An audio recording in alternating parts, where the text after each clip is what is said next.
So I hope you can all see the word Africa on the screen, right? And if I may ask, what exactly comes to your mind when you hear the word Africa? Lemur. Is it the safaris and the animals, or the Wakanda? Or is it even just Wakanda?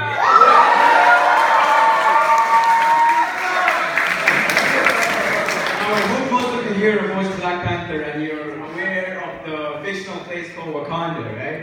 Oh, yeah. So Wakanda is portrayed to be a utopian-like country where technology and development is soaring at a pace never seen before. But my question here right now is this the current case with the real Africa? I know I've stayed in Africa for the first 14 years of my life. And I must say, it's an amazing place, and FYI, it's a continent, not a country.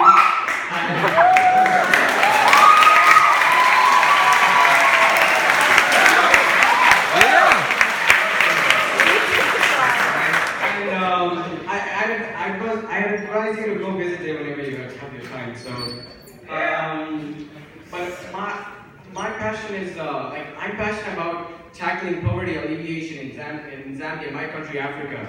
And a couple of years ago, I had started a non-profit organization called MESH Zambia, which stands for Make Empowered Self-Help Group Zambia, which essentially trains underprivileged women and youth in skills such as carpentry, welding, plumbing, baking, and which are all high in demand in my communities, so that we can help them generate a sustainable income and help their families and improve their standards of living. So, as I engage with these women and youth through this program, through this organization, I got the opportunity to hear about their struggles, about the inefficient healthcare and educational systems in my country and my continent in general, which I'll be talking about today. So, take this statistic, for example. For all the debates about Obamacare, America still boasts 38 MRI machines per 1 million people. Nigeria, on the other hand, a country in Africa, has a total population of 140 million people, but has only 4 MRI machines in its entire country. Africa is reported to have 25% of global disease cases, but has only 2 to 3% of the total doctors in the world. But it doesn't have to be this way, because with advanced technologies, we can benefit the healthcare of this continent.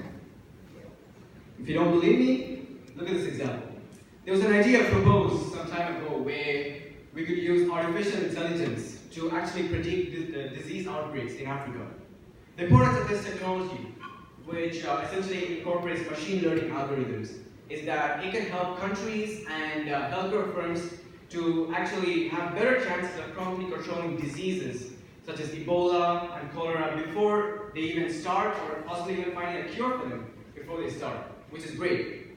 And and in addition to this, several apps have also been created to help medical practitioners instantly scan and diagnose patients on the spot without the patient having to go to a hospital or go meet this doctor or whatever, which is a very cost-effective and user-friendly way.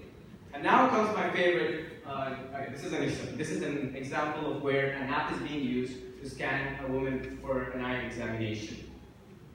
And now comes my favorite, which is remote patient monitoring, which is essentially a technology that has been incorporated in many apps that allows patients like you and me to instantly scan our own health data, such as heartbeats per minute or other medical data, and send it to whichever doctor in the entire world.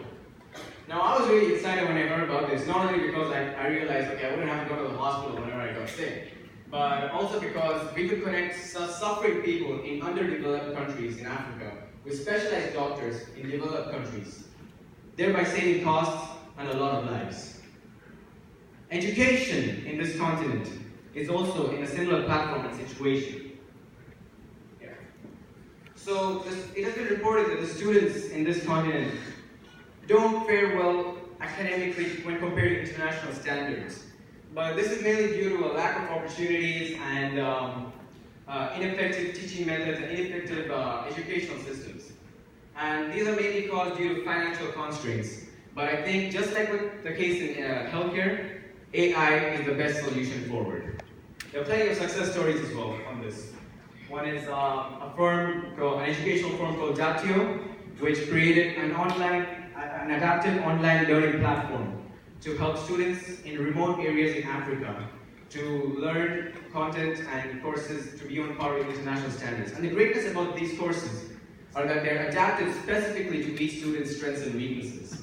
So, based on the course's content, the structure, assessments are all specific to each student, and which is great. And one other similar platform is Anita Education, which has also been installed a few months ago, which is similar to this but carries it out just through SMS and web communication. So you see how easy and inexpensive this is, and but I think AI shouldn't only be restricted to students but also in benefiting teachers. And I don't know how many of you discussed this during your breakout sessions, but robotics and artificial intelligence could also be used to assist teachers during their teaching processes by allowing teachers to focus on students who are suffering and they can take care of other students, or if a teacher has a doubt or if a student poses a problem that the teacher doesn't know, AI and robotics can help. So yeah, these are great stuff in which technology is improving the education in my continent, but I still think a lot of work can still be done in promoting education and in promoting artificial intelligence through education in this continent. So before I conclude, just one other thing I want to discuss where the use of technology has actually benefited a roadblock. So a statistic was taken a couple of years ago by UNICEF that stated that 34,000 students every year take a vocational skills exam. And out of these, 95% of them pass the exam, but only 40% get employed after that. So you can see there was a huge disconnect between the employees of the students who take these exams and firms who want these students. And these are mainly, I found that these were mainly due to the industries and firms not having their own websites, job notifications being limited. And I thought by creating a website, or should I say an e-platform, we could join these two parties and bridge the gap and fix this disconnect. So yeah, this is just one example. And yeah, that's just the pages in higherartsindesambia.com. And yeah, it's just a quote. And just to finish, I just want to say in the next couple of months, I'm planning to start a coding project where we're teaching students in government schools in Zambia, my country, coding such as Python and Java. So if you know these languages and you want to share your ideas, no matter where you are in the world, we're using online whiteboard platforms, you can contact me later, because I hope many of you are interested, because when you invest in Africa, you invest in humanity. Thank you so much.